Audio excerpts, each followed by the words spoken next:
You famously do a hell of a lot of research for your novels, and you're one of the only novelists whose stories contain endnotes. The sources, right? Yeah, Even though this is fiction, there are sources, and also you have this wonderful page on your site where you correct mistakes. People write in and go, in this city, if you're looking at this building, you're not yeah, facing the southwest, you're facing the southeast, and you're like, well, I'll go change it. exactly Well, right. you strive Yeah, for as much accuracy as you can get, given that you're telling a fictional story. And so, presumably, one of the things you had to do in this book is work out for yourself. I mean, to the extent that you there were gaps in your perceived knowledge of how Washington actually works. What are the things that are just cliches and versus what would reality actually be like in this yeah, situation? And I think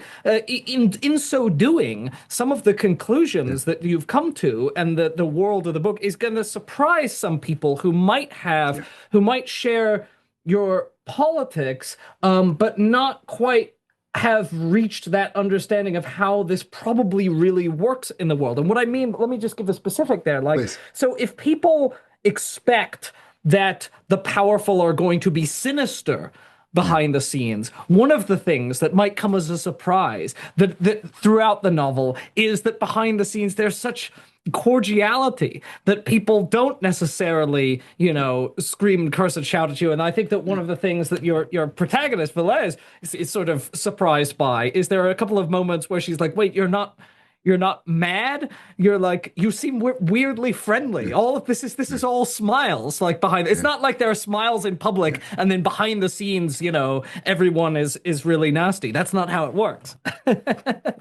No, no. And in fact, one of the epigraphs, there are 63 chapters in the books and in the book, and each one is introduced by an Yeah, these epigraph. And great then there's quotes you the, have. I love this stuff. And you could tell I didn't go out and search for this. I'd just been collecting them for years because I like them. And then at some point I thought, oh, look, I can actually use an epigraph for each chapter in the book. One of them is from former Congressman Justin Amash. And I don't remember it verbatim, but what he said is you see fighting of the kind we've been talking about. But it's kabuki fighting, it's Mm, theatrics. He said when they turn off the cameras, these people are all friends. They put their arms mm, around us. They understand. It's a show.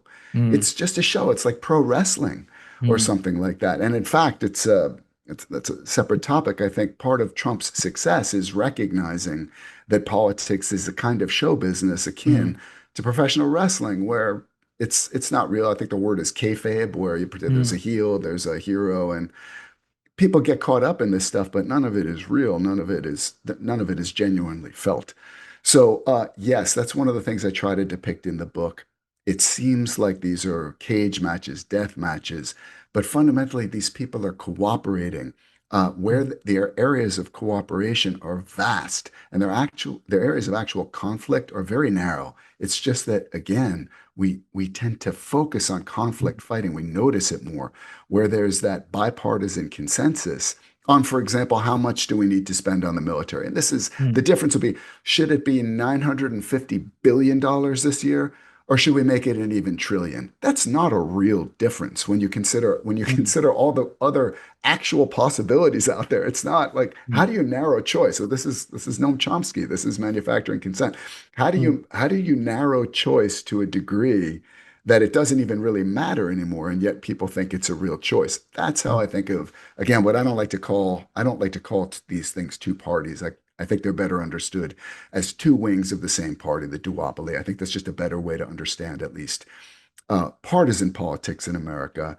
And then how is power actually really exercised? That's a much broader question having to Mm, do with Wall Street, Silicon Valley, the Pentagon, what's often called the mm. military industrial complex, the energy sector, the media, things like that. This is where power really lies in America, not so much with the politicians. Because, like I said, clearly you've thought a lot it becomes evident in reading this novel about, okay, but how does it actually work, right? It's Right. not that someone comes to you with a briefcase full of $100 bills and hands it to you, and then the congressperson takes the, briefcase and votes for the bill, Yeah. and in order to explore that dynamic, you have you've built the story of someone who, like, not to diminish the size of your capacious imagination, but I think No, that no. as soon as people read the basic facts of the story of Yeah, Valeria Velez, they're going to get a little ring of familiarity because, I yeah, mean, they clearly, to some degree, based on the story of Alexandria Ocasio-Cortez, to the point sure. where she's a Latina, she's a bartender, she goes there to try and change the system, and she's like 30 years old. Yeah. So tell me what it is about that kind of story, the story that you see in AOC, that you felt that like that kind of story about that kind of character going to Congress could illuminate some important things about how this system worked. Yeah. I should start by saying when I do interviews like this, when I talk about the politics of the book in public, I'm Hmm. always a little shy about pointing to actual individual. I'm going to. I Hmm. just want to tell you why I'm a little shy about talking Yeah. about actual people, because we're just wired in such a way that we're innately tribal, Hmm. and we affect to humans in a Hmm. way that it's not necessarily helpful. So if Alexandria, if Ocasio-Cortez is your lover or your hater, Hmm. then immediately whatever I have to Sure. say, it's gonna light up your amygdala if you don't agree, and you're Yeah. gonna get a Yeah. defensive reaction. And I'm not interested in that. I mean, I'm trying to persuade, or at least to get people to be open to another way of looking at things. Sure. I'm not trying to put anybody down, anybody's beliefs down. I could be wrong about just about anything, but I will. That all that said, AOC I find very interesting. Hmm. I first encountered her because Glenn Greenwald interviewed her Hmm. on his show. I forget what his show was. Maybe it was still called System Update. It was when he was with The Intercept. He learned about AOC because Ryan Grimm Hmm. had, I don't know how Ryan, had she come to Ryan's attention. I mean, Ryan was The Intercept's Washington bureau chief. So he just knew about what's going on in DC. And he recommended to Glenn, he said, I think you want to interview this person. She's quite Hmm. interesting. And she's taken on Joe Crowley, a 10-term corporatist incumbent. Nobody thinks she has a shot, but I Hmm. know a little bit about her and I found her quite interesting. So Glenn interviewed her. And I followed Ryan at The Intercept. I followed Glenn. So I watched this interview of AOC, and I have to admit, I was really impressed. Yeah. She was Oh, I mean, smart. she's the best speaker I've ever seen live, by the way. Yeah, When sometimes I mean, I think she sometimes overdoes what I'd call the code switching a little bit, but that might be personal preference. Yeah, but she's she's very, very talented. totally agree. A natural, especially her Yeah. social media game. I mean, it's next level. She's Yeah. great. She's obviously uh, a remarkably talented person. She's smart and smart, articulate, charismatic. Again, some people, if you don't like her, you don't like her. These are Hmm. just idiosyncratic reactions. It doesn't really matter. But again, I was impressed. I was impressed by what she was saying and the sorts of values that she seemed to have. And this happens to me every time I start believing in a politician. When am I going to figure it out? I don't know. Yeah. But I was like, wow, this is great. I'm really impressed. Um, so subsequently, following her trajectory from rebel, firebrand, outsider, bane of Nancy Pelosi and all that, Hmm. to Democratic insider. And I think it was the New York Times who described the progression this way in flattering terms. They're like, Yeah. Yeah. she's too She's much of a learned. firebrand. Right, exactly, exactly. What you could read is she's been tamed, she's been gentled, she's Yeah. part of the system now. And you could argue, I mean, if I were writing a story, the nonfiction story of like, what is the apotheosis, or call it the nadir of AOC's political trajectory, I would identify it as being last summer's speech at the DNC, Hmm. where she claimed that Kamala Harris was working tirelessly to achieve a ceasefire Yeah. between Israel and Hamas in Gaza. In Kamala Harris, we have a chance to elect a president who is for the middle class because she is from the middle class. She understands the urgency of rent checks and groceries and prescriptions.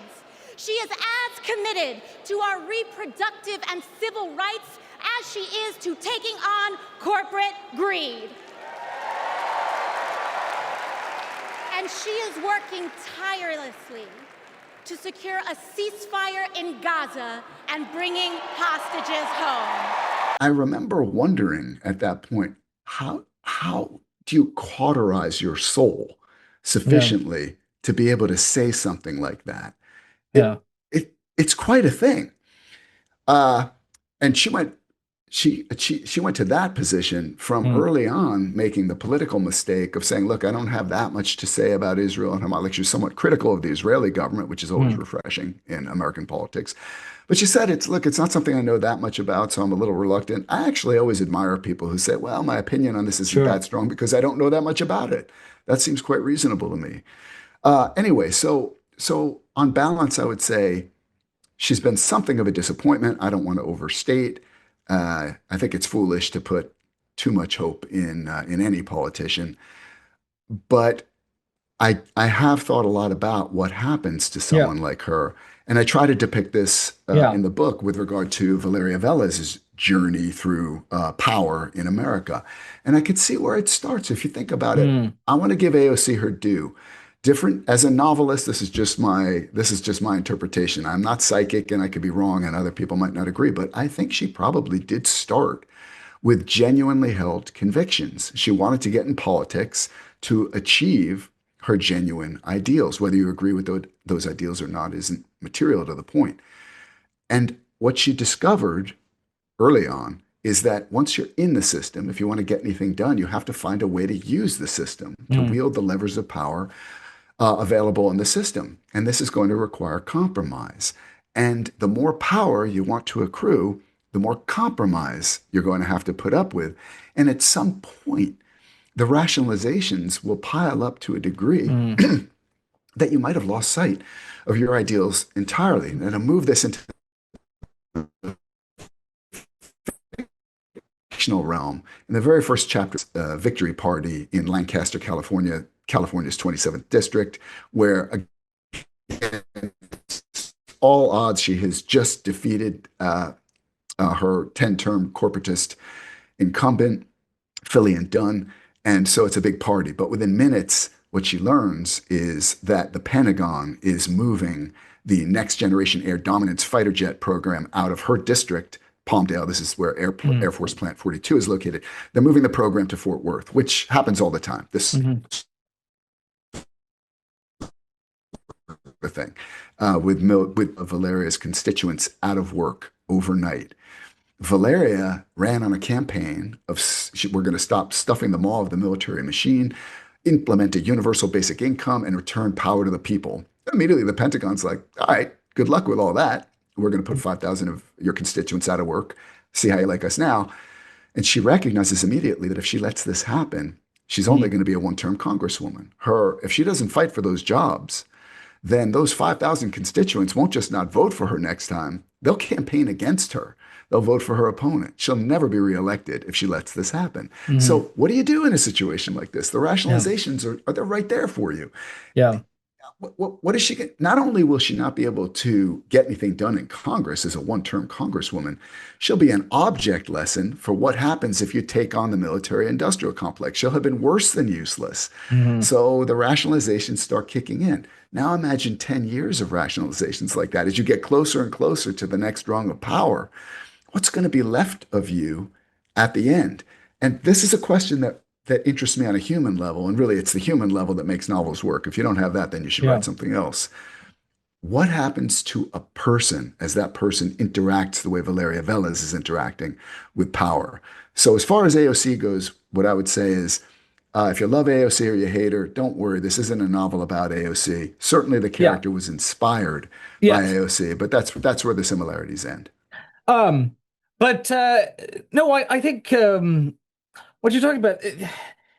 So AOC's trajectory, I think, is, as you say, deeply fascinating. And separating ourselves from, you could tell two stories. One story is the sympathetic story, which says, Right. okay, this is someone who is actually learning how the system works and how to operate effectively within it, which is the Right. story, as you say, that the New York Times told. And then you can tell the story of that a progressive supporter of AOC might have, which is this is the co-optation Yeah. process that occurs. And you cite in your endnotes Ryan Grimm's wonderful book on Yeah. on the squad, and he got kind of the inside story here, and Yeah. it is in fact the case that as soon as she gets into power, she comes in with this staff that's very confrontational, and they're all Right. ready to take on Pelosi, and she does this occupation. She joins the Sunrise Movement, their Right. occupation of Pelosi's office, and then it rapidly becomes clear that Nancy Pelosi has a lot of power, and that if Yes. you start tangling with Nancy Pelosi and the leading Democrats, they will just ensure that you get nothing.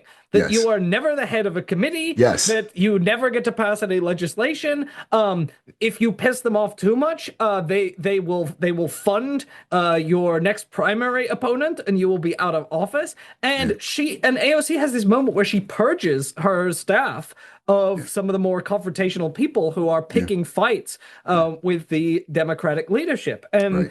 you mentioned that moment at the DNC, which is, as you say, I agree, a real low point because it's an outright lie. They weren't actually trying to facilitate a ceasefire. They were funding, they were in fact blocking a ceasefire at the UN, vetoing it repeatedly, and Kamala Harris seemed fine with that. And then AOC and Bernie Sanders were two of the last holdouts in support of Biden when it was very, very clear that Biden wasn't a viable candidate. And the reason for that was that they had seen how power works, which is they thought to themselves, well, if Biden's not going to go, Yeah. we want to be the people who stuck by him, and then he's going to be in debt to the progressive wing of the party from sticking by him. Now, in the event, he was ultimately forced out, so that gamble didn't pay off, but you could see how the gamble worked. And so, but what you're doing here is you are, as you say, setting aside one's judgment about that process. You are trying to understand that process. It is Exactly. not that someone comes in and they instantly shed their principles. It is not that someone comes in and they are bribed or their idealism evaporates overnight. It is a process of what you're doing here is a work of like political sociology. Yeah, thank you. That's a nice way to put it. It's a nice compliment, and I think that's a perfect description. Again, on as a novelist, the thing that interests me most is the human experience. What makes us human? What makes our lives have meaning or not have meaning? What is life itself to humans? That's all the stuff that interests me most. I also am, and anybody can look at To my the humans, epigraphs. as one of your characters might say. Thanks for saying that. It's funny because I do that myself. I like to refer to them as the humans because it gives me some distance, which I think, and this is another Chomsky thing, like looking at America the way a Martian would look Yeah, at America. I thought of Chomsky's Martian when Monty was speaking. This is where all this, it's funny. One of the lovely things about being a novelist is what gets caught in the weird filter of your brain, because all the time there's just something that catches in there. The Martian thing is a super useful, I guess you could call it a thought experiment or a framework that everybody should use. You don't have to be a novelist or anything like that. I try very hard to do this. Am I successful? Who can say for sure? But in fact, I once wrote an article for Boing Boing where I had a conversation with a Martian, and I was trying to explain to the Martian why American violence is good. Why this is what you and Noam Chomsky did at length in your book, the myth of American. Was it idealism in foreign policy? It's a myth, but it's if you're in it, if you're American, if this is your tribe, if you're in the in group, it's very hard to step outside this thing. And I would just mention for anybody who's interested, one of the best frameworks I've ever come across for understanding the humans is something called the fundamental attribution error. You can Google it if you don't know what it is, but basically it's this. The fundamental attribution error is the notion that when I do something good, it's because I'm a good person. I'm innately good. I have good character. And if I do something bad, it was a mistake or a screw up or whatever, but no reflection on my innate character. But the opposite framework gets applied to other people I don't like, out-group people. There, if an out-group person I don't like does something good, then I attribute it as, well, he must have done it for bad reasons. He's still a bad person. I'll acknowledge there might have been some good that came out of this one act, but he's still a bad person who is probably acting for bad reasons. And if the bad person, the person I don't like, does a bad thing, then I say, see, I told you so. it's a bad person. So you could say we judge ourselves by our good intentions, no matter what we do, and we judge others by their bad intent. People we don't like, we judge them by their bad intentions, no matter what they do. And to get out of this, you got to think about how would a Martian see this. So I was talking to this Martian for the article in Boing Boing, and saying, ISIS is terrible, just as one example. I'm like, they burn people alive. I mean, this is sick. It's barbaric. And the Martian was saying, but did you Americans yourselves not invent napalm? Napalm, which means sodium palmitrate. You mix gasoline with a substance that turns it into a jelly, and it clings to human skin and causes horrific burns. And I was like, well, but that was a long time ago. I mean, that was Vietnam. It's napalm. And then the Martian says, but do you Americans yourselves not have a missile that you call a hellfire missile? You've actually named it to celebrate its burning effect, its fire, and you call it is a thermobaric weapon. Thermo is the Greek for heat, and baric meaning pressure. It produces a pressure wave of such intensity that it peels the skin off humans, even the ones it doesn't blow to bits. And you celebrate this effect by calling it a hellfire missile. And I was like, the Martian was really beginning to stymie me. So if you want to see your own culture, your own in-group a little more clearly, you have to think, you have to set yourself outside your own culture's framework, or else you'll never be able to see things accurately. So that's Monty Cranston, my spinmeister savant, who refers to humans as the humans, and he's like it, Dark Chomsky. He's like if Chomsky had gone into PR to do manufacturing consent, because he knows how to do manufacturing consent. he understands these things deeply, and he's somewhat amoral in the sense that he just knows how things work. At one point, he's even thinking to himself, he doesn't really understand individual humans, but he understands the humans. And as he puts it, he doesn't see trees very well, but he can see forests, and thinks to himself, he knows how it operates and how you manipulate the operating system with language, for example. He acts as a kind of Greek chorus where for both insight and humor, and also to advance the plot, he'll point out something that's really going on in the story. And I mean, it's just one example. He's talking about how he told the Pentagon, don't call it the Next Generation Air Dominance Program. They didn't listen to him. He said, call it the Next Generation Air Defense Program. Defense is a good word. It's why they renamed the War Department, the Defense Department in 1947. Who can quarrel with defense? We all need to defend ourselves. War is a bit of a different matter. So he said, dominance isn't good. People don't really like dominance. And in fact, if you listen to our leaders and read Raytheon brochures and stuff, dominance is just a huge part of our culture, at least today. I had to stop because I don't want the footnotes to be taken over, to be dominated by examples of the use of domination in our culture. But it is fascinating how prevalent this notion is that we need to dominate other countries and dominate the world, dominate the battle space, all these things that we need to dominate. If the Chinese ever talked about domination and dominating the way we do, we would completely freak out. And by the way, this is a quick example of what I'm talking about. We have to think like a Martian. You have to get outside your own skin, because we don't really think anything of this. We're like, yeah, domination, it's all good. Well, how would you feel if China or some other adversarial power, peer power, were talking about dominating you? Would you think that's okay? Or would you find it threatening? Well, how do you think the Chinese feel when we go on and on about domination? Hope you're enjoying this interview. If you want to listen to full-length current affairs interviews before they are made fully available to the public, please visit our Patreon page at patreon.com/current affairs and become a supporter today.